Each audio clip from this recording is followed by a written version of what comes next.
So is your question, are there any kind of tricks, any things, any tips or tricks for the body, mind, and how to deal with death?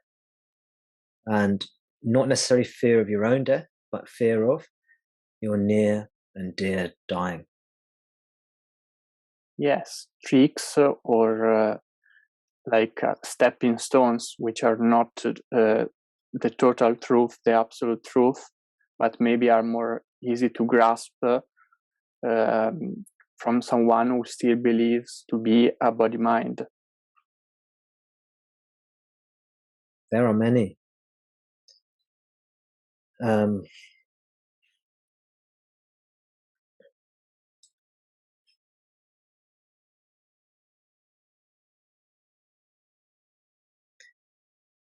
Here's one. When you die, you go to heaven.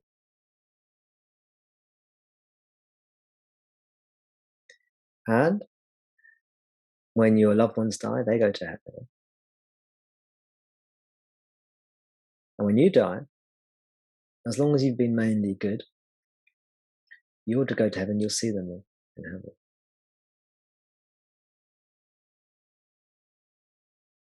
That's obviously a story. It may be true, right? So there's one. The question is, do you believe it? Now, there will be many who believe that. So this will help them.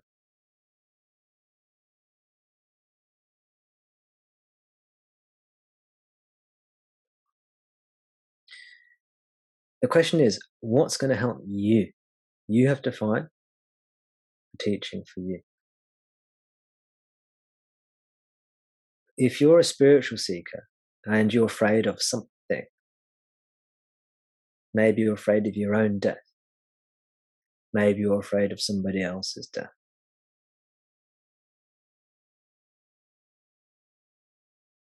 There are a few things. Maybe here are some more things like that are coming. One is know that whatever happens in your life, even if you don't believe this to be true, this is true. You can deal with it. Sometimes we can imagine something so horrible or tragic happening in our life, such as a death of a loved one, or even a death of more than one loved one, something very tragic. And we think, if that happened, there's no way I could go on. There would be no point to my life.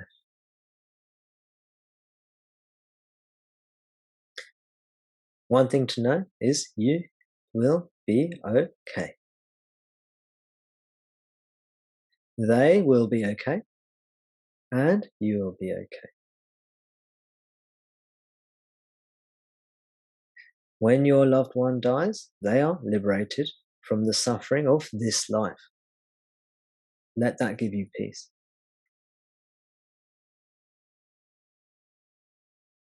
If your loved one dies, you will be fine.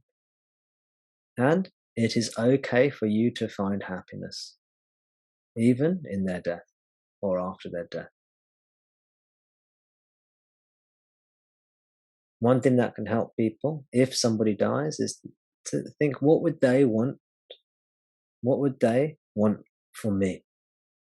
Say someone very close to me dies, and I'm feeling miserable, and I feel like there's no point to life. I may think, what would that person who loved me as I love them, what would that person want from me? Would they want me to be miserable, or would they want me to be happy and go on and press on with my life, carry on with my life? If they loved me, they would want me to be happy. Here are a few things that come to mind now. There may be loads more things that I'm not mentioning. It's just a few things that come to my mind. The other thing is, use any fear you have, use it as motivation for self-increase.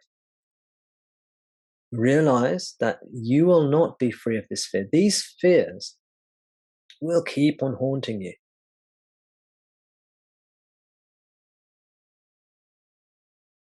until liberation. Now, be reassured by this, though.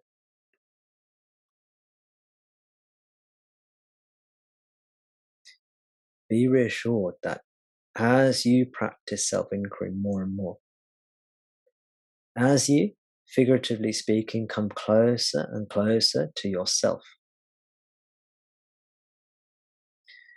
you develop a greater sense of your immortality and oneness. And you discover this source of bliss and happiness within you that outshines and outstrips all of Maya, all of the worldly appearance. So much so, the entire world starts to fade. And you realize that even in the worst possible tragedy, there is the self shining, blissful, resplendent, as I am, as your inner nature. And nothing can disturb that. And as you get more of a sense of this, the fears of life and the fear of death, the fear of Maya will wane, will subside, will melt away as the shining light of the bliss of the self, the happiness of the self rises up within you. The more happier you are from within, not with objects or pleasures in the world, or the mind or the body, but the more you discover the self, which is happiness, within, the less you become fearful and afraid of death.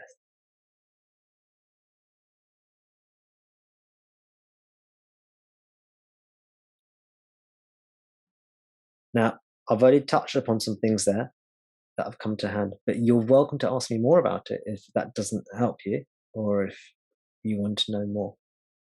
It's very helpful. Thank you, Tom. Yeah. Beautiful, beautiful points. Very helpful. Thank you so much. You're very welcome. You're very welcome.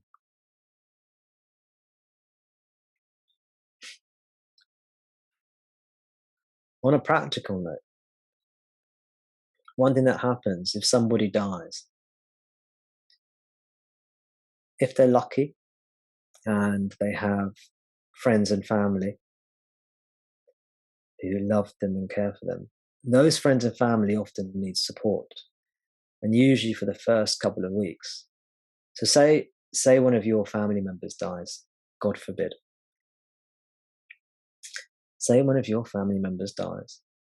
If you're lucky, you'll have support around you. People will offer their condolences and their support to you. But what often happens is after a period of time, maybe 2 weeks, that support suddenly drops away.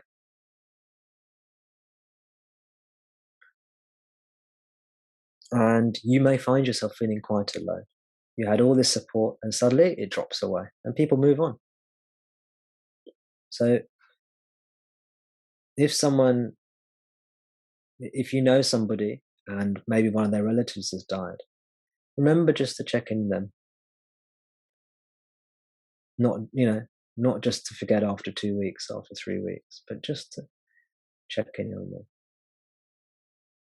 It's a very common experience. People get a lot of support around the funeral and a certain amount of time afterwards, a few days, a week, and then all that support goes away.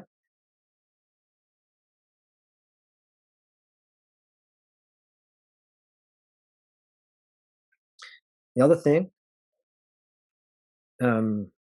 is try and be as comfortable as you can if you're talking to somebody, and if you're talking to somebody and their relative has died, their mother, their father, whoever their relative has died, try as much as possible to feel as comfortable as you can in your own skin, because it's not a common occurrence. So none of us have huge amounts of experience in dealing with it. So everybody feels uncomfortable. Almost everybody. The more comfortable you can feel in yourself, then it'll make it easier for you and everybody else. If you know somebody, well, don't be afraid to ask them how they're feeling. If you have a question you want to ask and you know them and it's appropriate, don't be afraid to ask the question.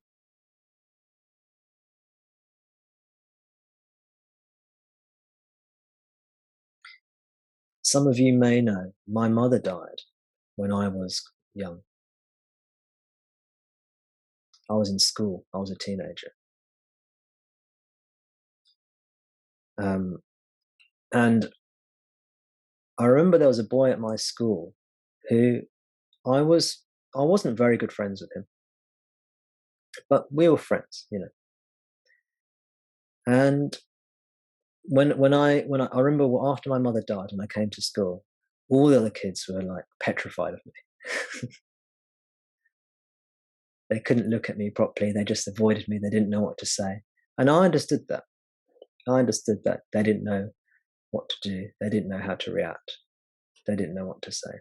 But one of these boys, one of my friends, he came up to me and said, "Tom, how are you doing?"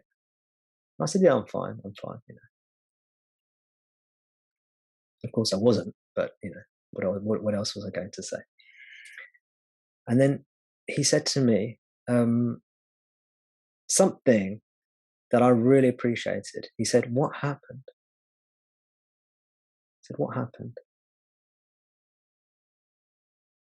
He asked me about my mother's death.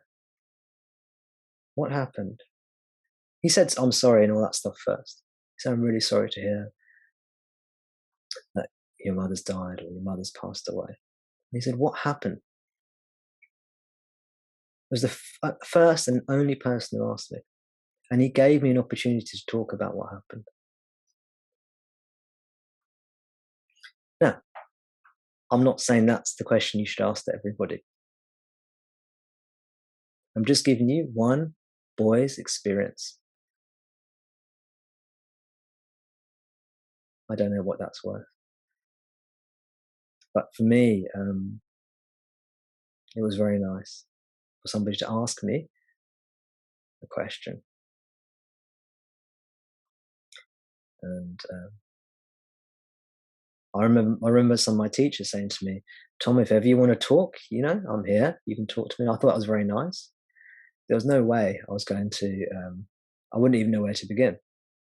There's no way I was going to go to knock on a teacher's door and say, "Oh, sir, you know, you said that time I could talk," or "Here I am." Then I wouldn't know what to say. But this friend of mine, he asked me, "Oh, what happened?" And he gave me an opportunity. I could have said, "Oh, you know, well, if I didn't want to talk about it, I could just not talk about it." But he gave me an opportunity to talk. And do you know what? It made me feel like he cared. So that was very nice.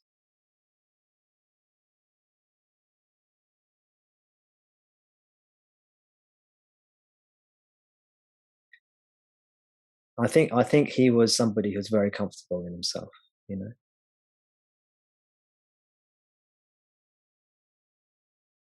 A very gentle person who, yeah, he was comfortable in himself, and so he felt that he could ask me.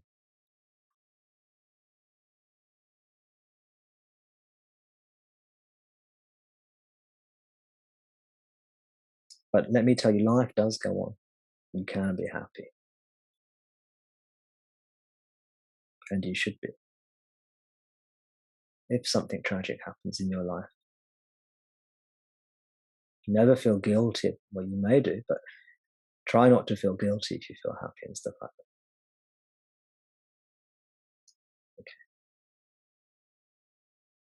Thank you, Tom. It's much appreciated. Appreciated. You're very welcome.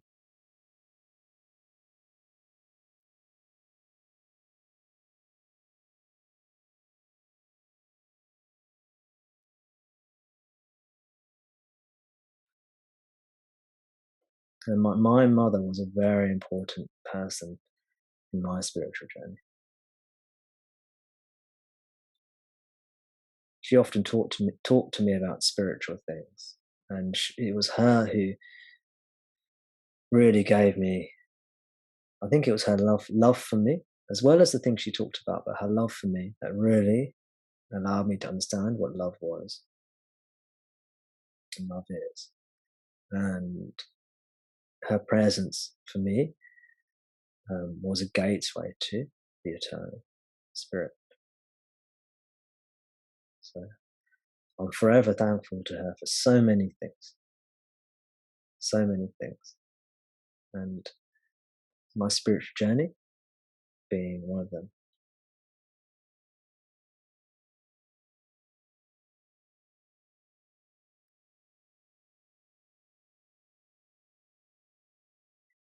It was my mother who taught me yoga.